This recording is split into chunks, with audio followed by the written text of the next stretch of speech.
You are listening to the global network of podcasters dedicated to the pharmacy profession. Welcome to the Pharmacy Podcast Network.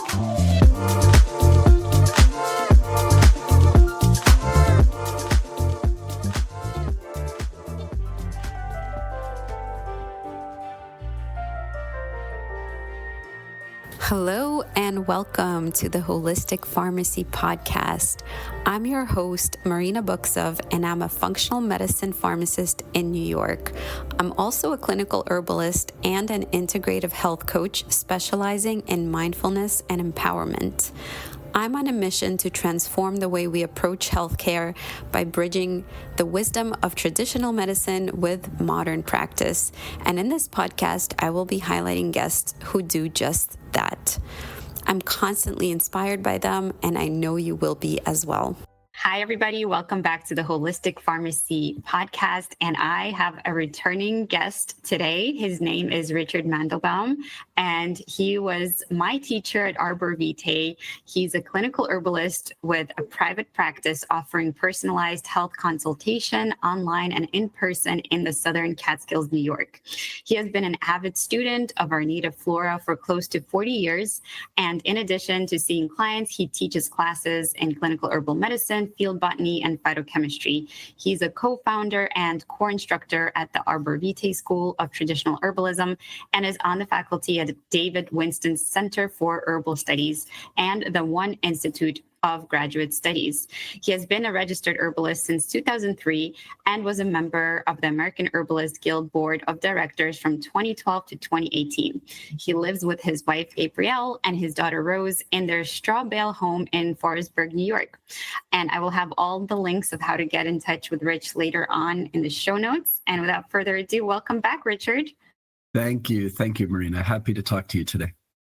Yeah, so today we wanted to tackle some of the topics that we ran out of time from last time. And I think one of the big ones that we had wanted to discuss was Lyme disease, right? It's kind of a biggie. More and more people are talking about chronic Lyme. The literature is there. The cases are there. Conventional medicine is finally starting, I think, to see that it's there and it needs to be treated and addressed. So let's talk about it. What kind of got you into this work of working with Lyme? Yeah, thanks for that. So for me personally, I've had Lyme twice myself. The second time more recently and caught it pretty quickly. Actually, in both cases, I was fortunate to catch it pretty quickly. But the first time, which goes back, over 20 years now, I got a particularly bad case, particularly of facial palsy from the Lyme that took a long time to improve and like a pretty aggressive approach. So that's kind of a secondary outcome sometimes that's not uncommon with Lyme and some of the co-infection. As we talk about Lyme, sometimes I use Lyme kind of as a shorthand to include the whole spectrum of other tick-borne illnesses, so-called co-infections, Anaplasma, Ehrlichia, Bartonella, Babesia, the ones most common in our part of the world. But in any event, sometimes people think, oh, I dealt with it myself. I had to address it with my own health. Therefore, I wanted to reach out and help other people. And that's a nice story, but that's not what happened.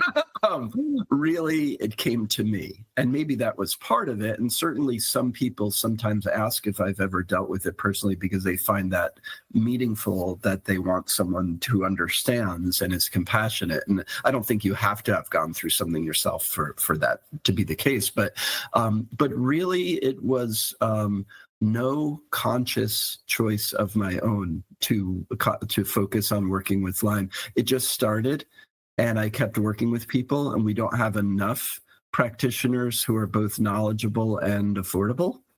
that's sort of the threading that needle is tough out there, who work with Lyme and chronic Lyme, and eventually just started working with it enough that got a little bit of a reputation, if we can call it that, for working with it, kind of known for that. I work with all sorts of things in my practice, not limited to Lyme at all, but it's a pretty high percentage, I would say, of what I work with. And of course, you have to address, and I'm sure this is what we'll get into, you have to address the whole person with chronic Lyme. And so in some cases, the Lyme is central to that approach. And honestly, in other cases, it's not, and needs to be de-emphasized over other things to address, or anything in between. But individualizing is key. Anyway, it was accidental, or at least not conscious on my part. But now I'm in it and work with it pretty regularly. Yeah, definitely. I completely agree with something that befalls yourself or your family or a loved one that gets you to have an experience or research it or understand certain aspects and go down rabbit holes. So it can certainly be very helpful to speak to people and go to a practitioner that has had success, personal success, and as a story to share, and also can relate and empathize and understand what people are going through. So I think that's important. So what do you feel like is the most challenging aspect of working through Lyme, both personally and professionally? Oh, can I give a maybe two or three? Yes, please. One is what I was alluding to already. It has to be individualized, and there are so many cookie cutter approaches. Oh, you have Lyme, do this. And as you know, as other holistic practitioners know, and holistic and alternative are not the same thing. I just want to say that off the bat. And you can use herbs or supplements or other alternative approaches in a way that's holistic or in a way that's not holistic. And for me, a fundamental part of being holistic in my approach is individualizing things. You have to pay attention to the individual. Certain herbs, for example, that work with 80% of people cause adverse reactions in the other 20%. And sometimes people are told to power through it, which can be a mistake. We could talk about Herx reactions and things like that. So individualizing, crucial in terms of one of the challenges. Another challenge is once someone has chronic Lyme, so we're not talking about, oops, I got bitten by a tick 2 weeks ago or yesterday, but this has become deep-seated now and chronic. So in that context, another challenge is it's a slog. It is like you have to be ready to dedicate time, and as difficult as this is, I don't say this easily, be patient that it's going to take time to pull yourself up out of that hole, and improvement within months, sometimes quicker, but sometimes I'll work with people for a year or two, or then, gradually less and less as time goes on. But there's no quick fix here. And along with that, a need to re-examine and deconstruct the ideological perspective on what it is we're trying to accomplish in the first place. And that can be a real challenge. So and again, we're talking about chronic Lyme as opposed to something more recent as an infection. If we only view that or primarily view that as an infection that needs to be killed off, what we end up doing is using a very depleting approach, even if it's herbal, a very depleting approach that never really pulls somebody out of the hole they're in. And you get into this vicious cycle of symptomatic relief, followed by relapse, followed by more symptomatic relief, followed by relapse, without ever breaking free of that cycle.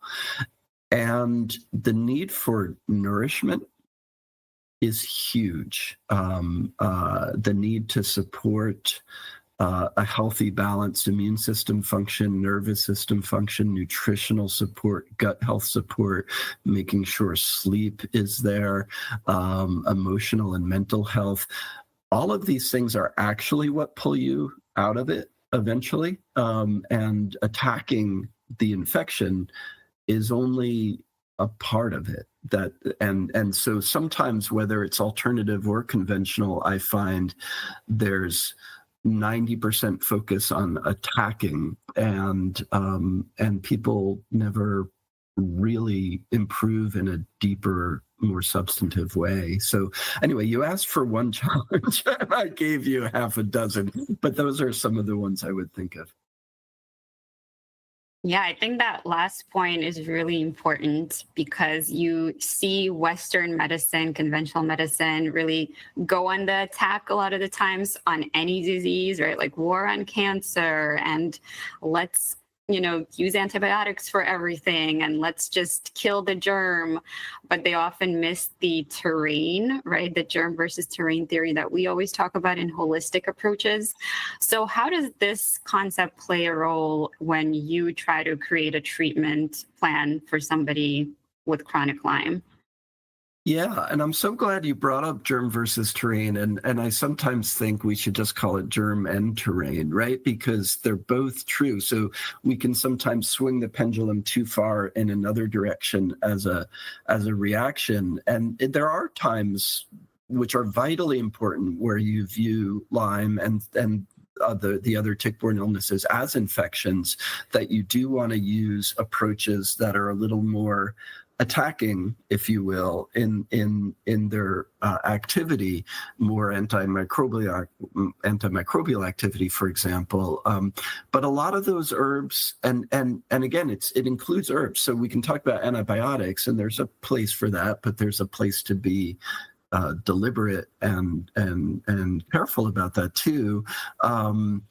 But even some of the herbs, like let's take Japanese knotweed, for example. A lot of people are just taking Japanese knotweed or andrographis, or we could do cat's claw, every day for months and months, if not longer, to address their Lyme. And those herbs are depleting. Traditionally, Japanese knotweed in Eastern Asian medicine, as an example, is a depleting herb. You actually have to be careful using it if someone's overall vitality, their overall chi, is depleted and deficient. And so even within an herbal context, we have to be really careful not to overdo that part of the approach. That said, I'm absolutely not rejecting that part of the approach. That part of the approach is vital as well, but it needs to be deliberate, cycled in and out, and at the same time, like we're saying, more nourishing approaches to just get you out of that cycle. It's interesting because there are some people who come to me and where a chronic Lyme might be one of the main things or the principal thing they want me to work with them on addressing. And in some cases, we dive right in and use some of the Lyme protocols, if you will, which, I mentioned a couple herbs just now, but we can talk. There's a lot more to it. In other cases, honestly, I have had some people in my practice where we end up never doing that, because they end up feeling better gradually over time without it. It's like, well, should we use those Lyme herbs, quote unquote? It's like, well, actually, you're feeling well, so I don't think so. And so we kind of are circling back to the need to really individualize. If somebody's very depleted when they come to me, I usually don't go for the stronger Lyme herbs immediately. I like to nourish and build someone's strength back up a little bit first, for a couple months. I mean, it depends on the person, but let's just say before we even consider that. But these are judgment calls. Working with Lyme is about judgment calls from beginning to end all the time, and paying, like I said, paying close attention to the person and being willing to step back and say, oops, no, that's a dead end for you. That wasn't the right choice for you. Let's go that way instead. And being very responsive that way to how someone is doing is really important too, I find. So approaching it with humility, I think, is really important too. Yeah, you bring up really great points around that holistic approach and being responsive. And it really doesn't differ than treating anything else. Not that this is medical advice, right? And we're not saying that we are treating or diagnosing anything, but when we have that diagnosis of Lyme, right, it may make us think that there's some protocol that we need to be following that takes care of the Lyme. But what you're saying is that you still have to look at it in context of the person and everything else that they have going on, and then figure out what's the step-by-step approach, what's the order of operation, et cetera. So I completely get that it's individualized. My question to you is there ever a role for, the more aggressive, perhaps prescription antimicrobial regimen approach when somebody gets diagnosed with Lyme, let's say? 100%. And of course, with Lyme, you'll get every opinion under the sun. And my joke is you get 10 herbalists in a room and you get 11 different opinions. But absolutely, there's a place for that. Particularly when Lyme is caught early. And you use the word diagnosis, Marina, just to say that's a whole other can of worms. There's a lot of Lyme that goes underdiagnosed or undiagnosed because of the fallibility of the blood work and labs we use. That's a discussion in and of itself. But it is important for people to know that those tests are not infallible. And just to briefly say this, and then I'll answer your question more, or address that more. The what I like to say about the labs that are used for diagnosis, for diagnostic purposes, is that they never actually tell you if you have Lyme or not. What they tell you is the probability of whether you have Lyme or not. And I think that's an important reframing. That said, back to the point you brought up, which is really important, absolutely there's a place for more aggressive antimicrobial protocols. So let's take antibiotics, for instance, and doxycycline is the standard, but others come into play for different reasons, different times, different co-infections, etc. Certainly, I fully believe that for the vast majority of people, if you have been infected or have a good suspicion that you have been, right, all the clues are adding up, and it's fairly recent, you absolutely should have 4 weeks of doxycycline. Now, there are herbs and supplements, vitamins, nutritional support, other things that I think you should be doing, probiotics at the same time, continued afterwards. So it doesn't end there. But I think, and again, there's always exceptions. There are people very sensitive to antibiotics, of course, maybe switch to a different one, but there are always exceptions. But for most people, honestly, that would always be my advice. And that would be, it's a personal choice, but that would be what I would do for myself, my own family, is if you think you've caught it early like that. And herbally, in terms of the herbs that have a stronger antimicrobial activity, there's absolutely a crucial place for them in the protocol too. But what I like to do is cycle those in and out. So you're doing, let's say, 6 weeks of a stronger kind of attack mode. And then you pause and you see how the person's doing, and you're nourishing along the way. And you may need to keep going with that a bit longer, or you may a couple months later need to repeat that. That varies individually, but that's an incredibly important part of the protocol. And again, herbs like Japanese knotweed, like andrographis, like cat's claw, isatis, bone set, different herbs come into play, teasel. But then there are herbs that are more nourishing, like sarsaparilla, which is a key herb when it comes to Lyme. And interestingly, it lives on both sides of that equation of attack and nourish, which makes it really useful. So the point is, what I think is you absolutely, the vast majority of people do benefit from and do need, in fact, some of those stronger remedies, but they should be used judiciously and deliberately and not in an ongoing, continuous way. If you need those in an ongoing, continuous way, there's some deeper work that needs to be done that hasn't been done yet, and you'll never dig yourself out doing that. So both sides equally important. We don't have to reject either one. It's about tailoring it to the person and managing all of it in a balanced way. Yeah, thank you for that. And a quick follow-up to that. I have heard of alternative or naturopathic doctors doing IV antibiotics over periods of time and also apitherapy. So what are your thoughts on that? Yeah, so interesting. Where I start to get a bit more wary of antibiotic therapy when it becomes IV, when it becomes 3 or 4 different antibiotics, when it's like 6 months, 8 months, 9 months of it, you're starting to talk about a lot of damage to the microbiome at that point. 4 weeks of doxy could do that too, but for most people, it's okay, compared to the possibility of having a Lyme infection that's not being addressed, right? If you weigh those two against each other. I get a lot more wary when it's continued ongoing approach that's that strong, and I'm not as convinced that it's a good idea.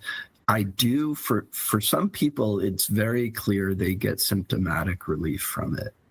But my question is it really helping them to dig out of that hole over the longer term? So there's kind of ironic twists with Lyme. You can have a Lyme literate doctor or practitioner, but that doesn't mean they're more holistic. It means they're more knowledgeable about Lyme, which is crucial, but it doesn't, you can have a Lyme literate doctor who just pummels somebody with antibiotics for 3 years.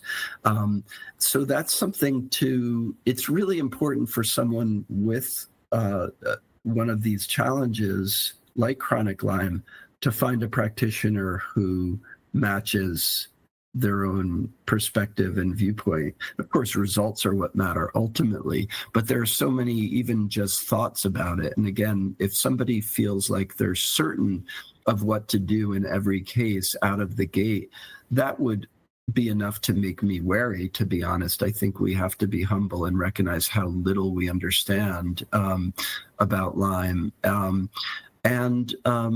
In terms of other therapies, there's ozone therapy, there's apitherapy, like you're saying. Apitherapy can be quite helpful for rheumatic and arthritic conditions.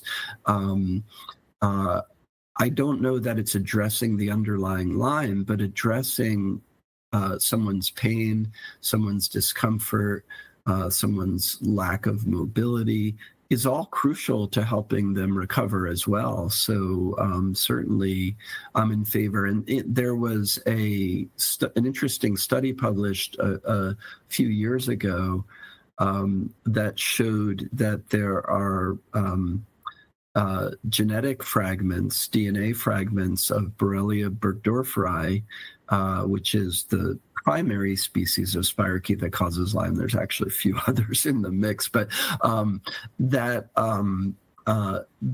you can actually detect in the joints of people with chronic arthritic symptoms from having had Lyme disease. So there's now definitive scientific evidence that this is real. I think anyone who at this point is still saying chronic Lyme is not real is ignoring the science on it.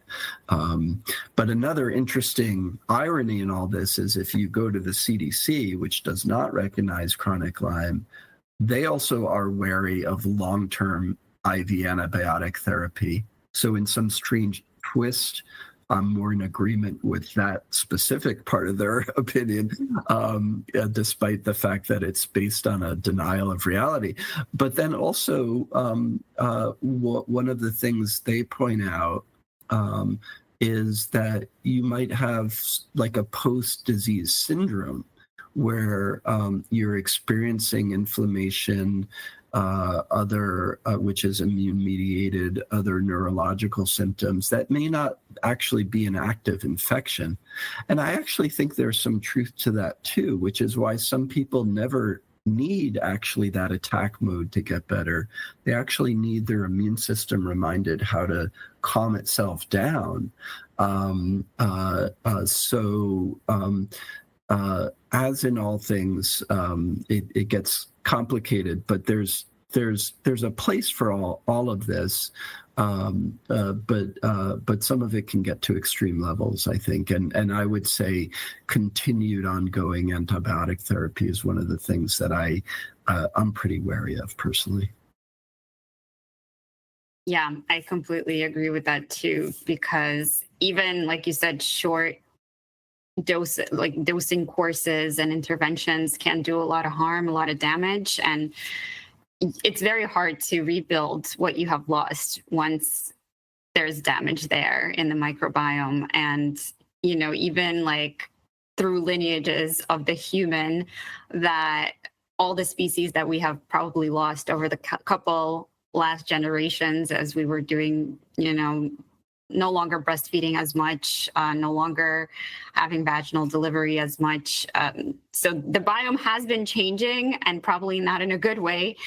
And now antibiotics are just routinely used, and each course that you have to take or are told that you have to take can potentially throw you over the edge. And so it's something to really keep in mind. I think the pros versus the cons, and also trying to be on the more like preventative side of not having to take antibiotics, not getting to a point where there's this need or this question. And that's difficult to do, right?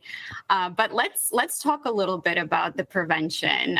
Like, what would be your best tips about not having Lyme infections or other co-infections, how to avoid that? And then also, if you do see a tick, what should you do? Yes, let's talk about that. And also, if there's any time, I'd love to share a little more about mental health aspects of chronic Lyme, because it gets sometimes not discussed, and it can be quite traumatic for people going through that. But yeah, in terms of prevention, I so much agree. And one of the interesting things about Lyme is that we don't actually know what percentage, even vaguely, of people who are infected with Lyme, infected with Borrelia burgdorferi, actually ever get symptomatic or sick. In other words, it might be a strong majority of people infected who get sick, or it might be very low. And the reason we don't know that is, first of all, the tests are fallible, like we said earlier, but then also on top of that, you generally only get tested for Lyme if you have a suspicion that it might be the case. And so we actually don't even know, for example, back to germ and terrain, it may be that only a very small percentage of people, quote unquote, infected ever get sick. So prevention, so key that you brought up, nourish your terrain. Now, we're all in different places. We don't get to always choose when something tragic or traumatic or stressful happens to us, right? Some of us are more fortunate than others, so we don't want to create like an illusion that we're always in control of how we're doing health-wise. People have different access financially and otherwise to healthy food. And but we do the best we can. And so the best we can do with food, with sleep, with immune system health, with nervous system health, with microbiome health, as you're pointing out, the better we're going to do. And one of the interesting things that I've started really paying attention to with chronic Lyme is that it's very often a 1-2 or 1-2-3 punch, meaning most people that I talk to who are suffering from chronic Lyme, lingering Lyme, maybe there's mold toxicity. Maybe there's long COVID. Maybe there is a heavy metal load.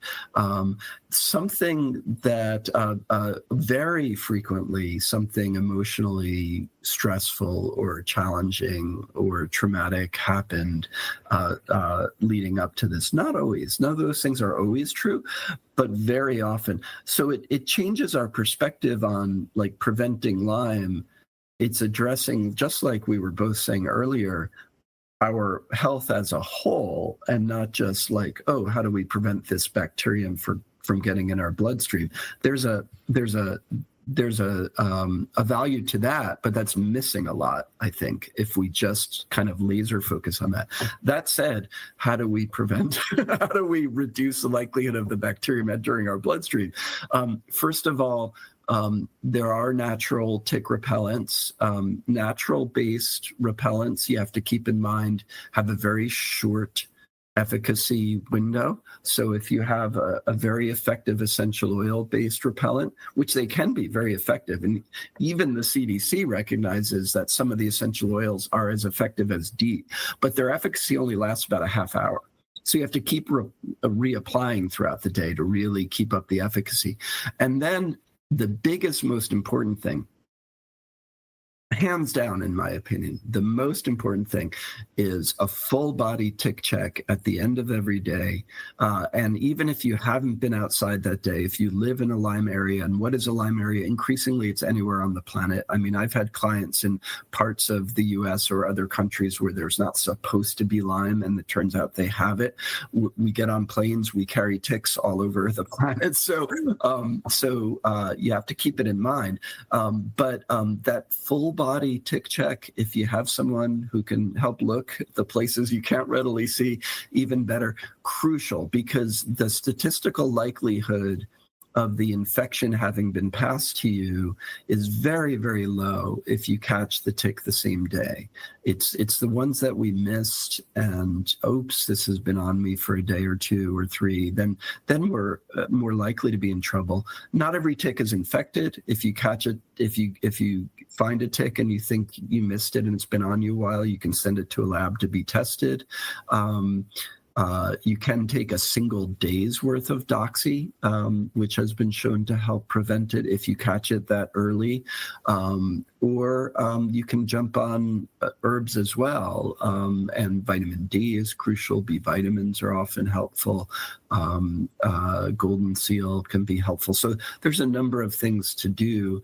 But that tick check at the end of the day, and they can be quite small when they're in the nymph stage, to look really carefully, I think is actually the best. And of course, keeping our immune system strong. So to name an herb, for instance, astragalus, wonderful herb, along with medicinal mushrooms, shiitake, reishi, things like that, turkey tail, to keep our immune system as strong as we can. Again, nutritionally, vitamin C, vitamin D, zinc, is going to be really helpful. That said, just a note about astragalus, because a lot of the functional medicine world gets this wrong, and there are a lot of Lyme products and formulas out there, and even not just functional medicine, some in the herbal world get this wrong. Astragalus should not be used when you're actively fighting off an infection. So if you're using Japanese knotweed and cat's claw and et cetera, astragalus should not be in the mix at that stage. It's a nourishing herb. So it should be used both before preventively and then in the rebuilding, strengthening stages of a protocol. And I'm amazed that just is all over the place right now. There are Lyme formulas mixing those herbs together and saying, no, those should be used at different stages, actually. Anyway, I'm digressing a little bit, but those are some thoughts on prevention. Yeah. And then if you do spot a tick, you're supposed to take it out with tweezers so you get the whole thing out. And it's pretty tough to kill, right? So you either have to light it on fire, but now the new sort of strategy is to put it in a little Ziploc baggie and send it out for testing. So that is the most surefire way to kind of see if there's any risk at all that it passed something on to you. Is that correct? Yeah, and some people mistakenly say, "Oh, all the ticks have Lyme or one of the co-infections." It's not true. I forget if the exact number is closer to 50%, but it's not true that they all are.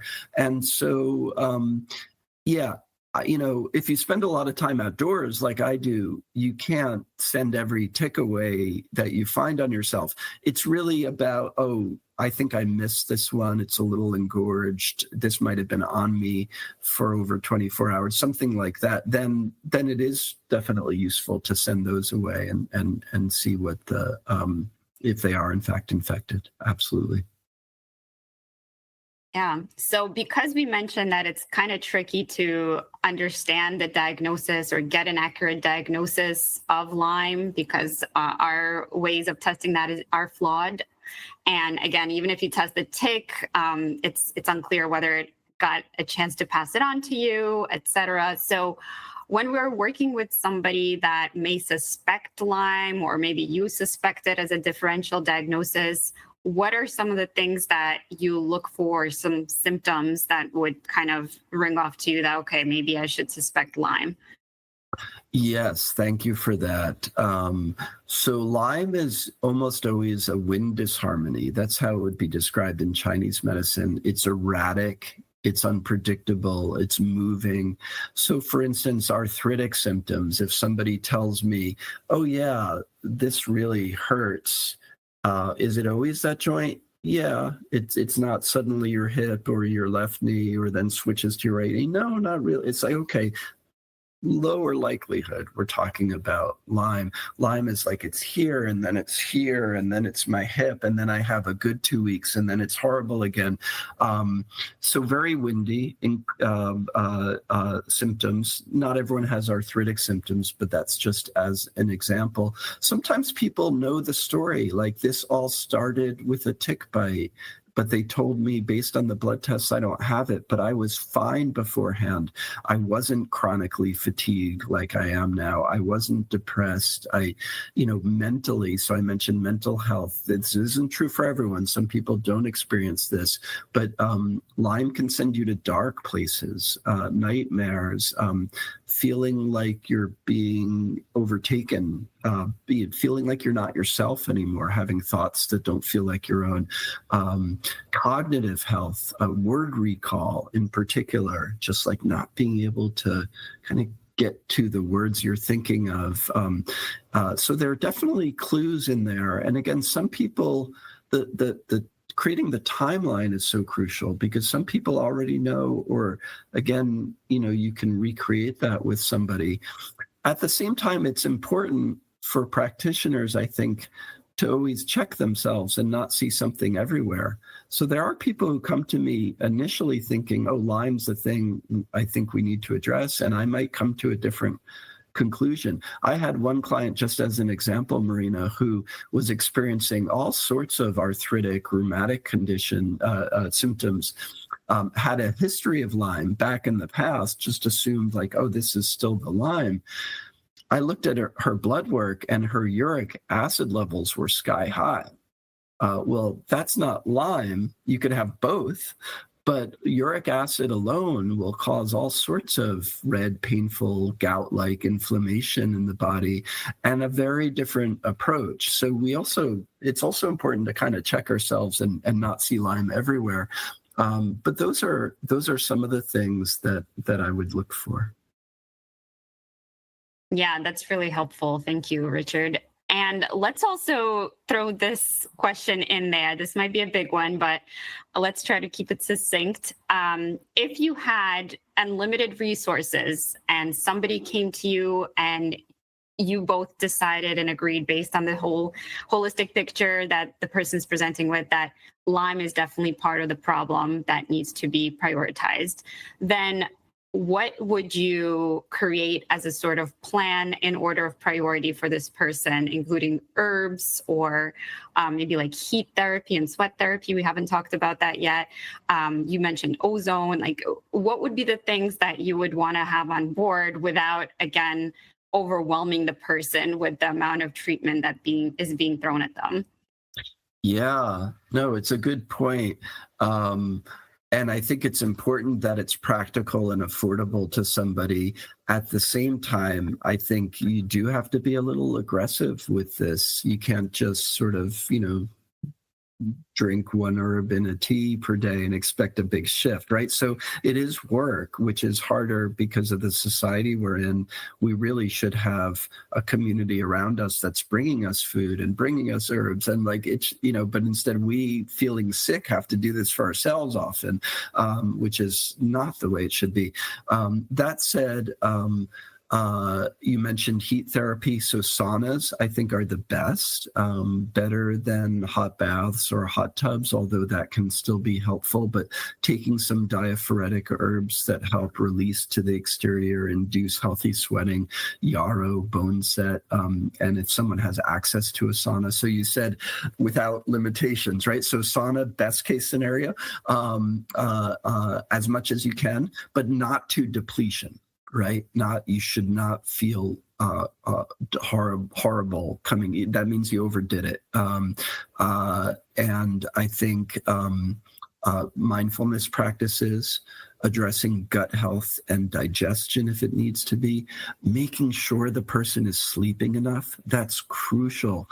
And when we're recovering from illness, sometimes we need to sleep more. So forget 8 hours, that's hard enough, but someone might need 9 or 10 for several months. Sometimes I'll recommend to people, just try getting 9 a night.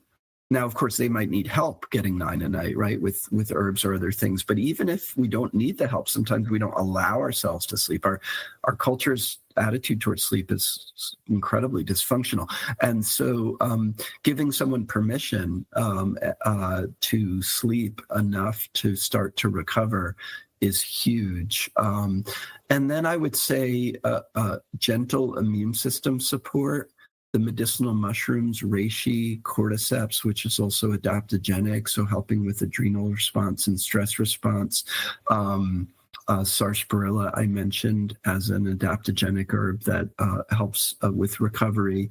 And vitamin D, often a B complex if it's indicated, which it often is. Vitamin C. In terms of nutritional support, microbiome support, so pre and probiotic foods, anti-inflammatory foods that are rich in salicylates, for example, and healthy fats, moving away from the unhealthy fats. So all of that's important. And then what I would say in addition, besides just, of course, paying attention to this person might need this person might need that. Like I said, mental health is huge for some people, not there for other people, cognitive health, et cetera. But other than that, what I tend to do is I have a 6-week protocol that often gets amended for the individual, but that has a series of different herbs. It's 3 different formulas that I rotate people through for 6 weeks. They're doing other stuff at the same time. And then we pause and we reassess. And sometimes we repeat that, or sometimes, no, let's focus on nourishing. And we might return to that in a month or 3 months or 6 months or a year. Sometimes I'll get a call from someone, 2 years later after they stopped working with me, and they're like, I'm having a relapse. Almost always something stressful happened to trigger that. Something happened. But then we address it as needed. And my goal is always to give somebody the tools they need to address it themselves as much as possible. And then other things can come up, like chronic Lyme can a little bit morph into a certain degree of autoimmunity when the immune system is revved up and then doesn't know how to calm itself back down. So anti-inflammatory herbs that are kind of, I'm being a little metaphorical here, like reminding the immune system how to calm itself back down, sometimes more important or as important as like fighting an infection. Baikal skullcap is one herb that can be really helpful for that. So anyway, those are some things that often come in the mix, but any one of those might be inappropriate for a specific person. Wow, thank you so much for sharing all of that. You've mentioned so many herbs, and I think whoever is listening to this podcast, will get a lot of gold from this episode, especially if you're dealing with Lyme or wanting to get exposed to new approaches for it. But I want to end with this, Richard. We kind of started this episode by talking about managing expectations as related to healing and somebody's goals. And so I'm wondering, is the goal to completely eradicate Lyme and get back to life the way it was before somebody got Lyme? Is that even possible? Or is it about finding a way to coexist? Like, how do you manage somebody's reframes around this? Yeah, thank you for that, Marina. And it is a good place to end on, and it's an important topic. And again, you'll get all sorts of opinions. I think that sort of idea that you mentioned earlier of, 6 months or 9 months or 12 months of IV antibiotic therapy, the idea is just to kill it, get it out, eradicate it. What I like to remind myself of and talk to people about is, this goes back to the testing. We have no way to even prove that it's gone. Like, we literally do not. Anyone who says we do is ignoring the limitations of our scientific knowledge. We cannot ever say that definitively. And again, we also don't know how many people have Lyme in their systems but are fine and asymptomatic. So you kind of put those two together, and for me, it does not make sense. And again, we're talking chronic Lyme. We're not talking about a recent infection. That's different. Go get the doxy, in my opinion. Get it out, right? I think that's possible, and it's in your rearview mirror. You're good in a lot of those scenarios. But chronic Lyme, very different. I do not think the goal is to kill something off and eradicate it. The metaphor I use is you've got a roommate now, and it's kind of like a roommate or a housemate. Are they doing their dishes? Are they paying their share of the rent on time? Or are they making messes and keeping you up all night with noise? And right. So there is a place for like getting things under control with stronger remedies. But then it's really about coexistence, which is not, I was just talking to a client recently about this. This does not in any way mean giving in to the fact that you're going to feel sick.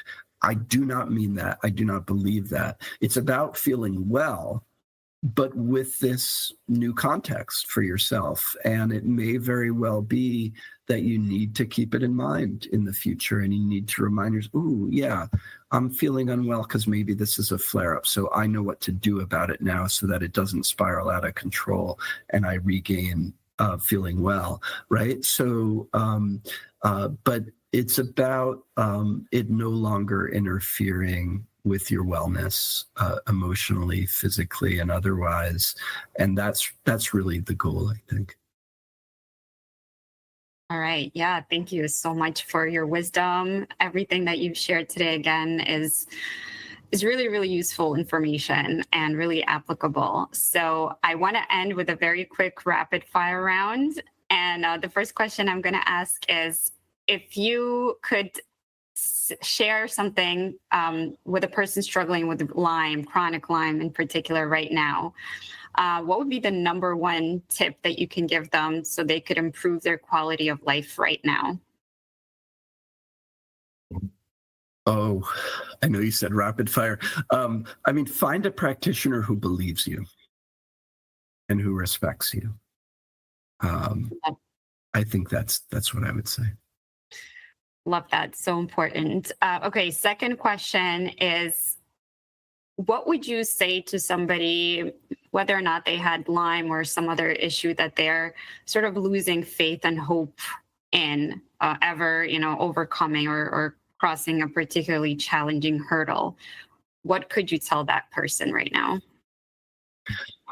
I have worked with a number of people. I'd never counted the numbers, but with a fair number of people at this point who have had chronic Lyme for 5 years, 10 years, 15 years. And like I said earlier, I don't want to paint it as easy. It's a slog. It's a lot of work. It will take time. But if you do it, if you really address what you need to, you get better.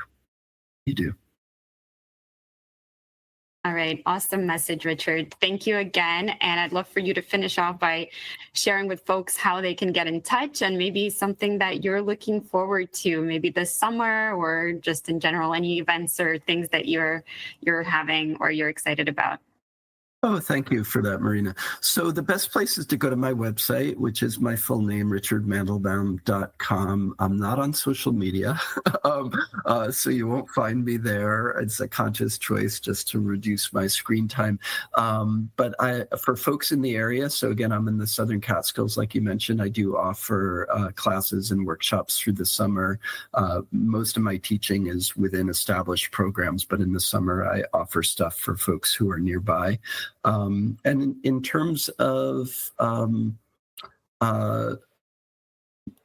something I'm looking forward to, one thing I need for myself every summer is a little bit of wilderness camping. And I like to do that with friends and family, but I also make it a point every year to disappear for several days at least by myself to reset.